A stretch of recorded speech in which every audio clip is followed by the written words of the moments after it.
عليكم، ازيكم عاملين ايه؟ يا رب دايما تكونوا بخير وتكونوا بافضل حال. الحلقه بتاعت النهارده خاصه بحبايبي سباحين الكلاسيك. هكلمكم عن الفور ستار زي ما وعدتكم، والاختبارات الخاصه بيها والتفاصيل. السباح بيخش الاختبارات بتاعت الفور ستار عشان خاطر يحصل على الكارنيه الخاص بالاتحاد المصري للسباحه، ويقدر بعده ان هو يشارك في البطولات الرسميه. النجمه الاولانيه، السباح بينط ستارت ويبدا يعوم ضربات رجلين، ويبدا كل 6 عدات يعمل كاتش يمين بنفس، 6 عدات يعمل كاتش شمال بنفس، اخر 5 متر بيعمل فينش. دي كده النص الاولاني بتاع الاختبار الخاص بستار 1. الجمله الثانيه او النص الثاني من الاختبار الخاص بستار 1، السباح بيقف على الستارت وبيعمل ستارت باك، بيبدا يعمل ضربات رجلين باك، اخر 5 متر بيعمل فينش كاتشات ويلمس الستارت. كده يكون السباح انتهى من الاختبار بتاع النجمه الاولى واجتاز النجمه الاولى. بالنسبه لاختبار النجمه الثانيه، السباح بيقف على الستارت وبيبدا ينط ستارت، بيعمل كاتشات، كل الثلاث كاتشات بياخد نفس مره يمين مره شمال.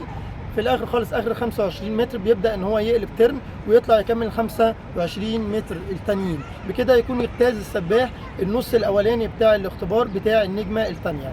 بالنسبه للنص الثاني بتاع الاختبار بتاع النجمه الثانيه، بيقف السباح على الستارت، بيعمل ستارت باك، بيبدا يعوم باك كامل، بيلمس الستارت، بيبدا يعمل ترن باك وبيرجع يكمل 25 متر الثانيه الخاصه بالنص الثاني بتاع الاختبار بتاع النجمه الثانيه. عمل كده الجملتين، الجمله الاولانيه والجمله الثانيه، بكده يكون السباح اجتاز النجمه الثانيه ليه في الاختبارات الخاصه بالاتحاد المصري للسباحه.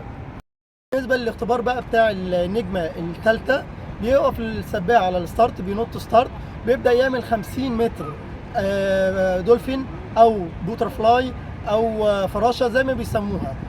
بيعمل اول 25 متر بيلمس بايده الاثنين، بيعمل ترن، بيرجع يكمل 25 متر الثانيه. بكده يكون اجتاز الجمله الاولانيه او النص الاولاني من الاختبار بتاع ستار 3.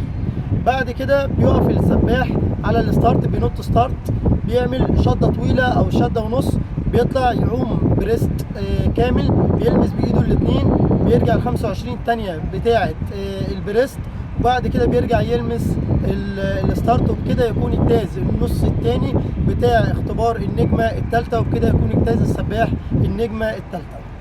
بقى بالنسبه للنجمه الرابعه، دي بتكون عباره عن 100 متر متنوع، بيعوم 4 عروض في البسين، بيقف على الستارت، بينط ستارت، بيبدا يعوم اول 25 متر دولفين او بوتر فلاي، بعد كده بيعوم ال 25 متر الثانيه باك، بيلمس طبعا، وبعد كده بيرجع برضو يعمل بريست بالشده الطويله، بيعوم 25 متر بريست.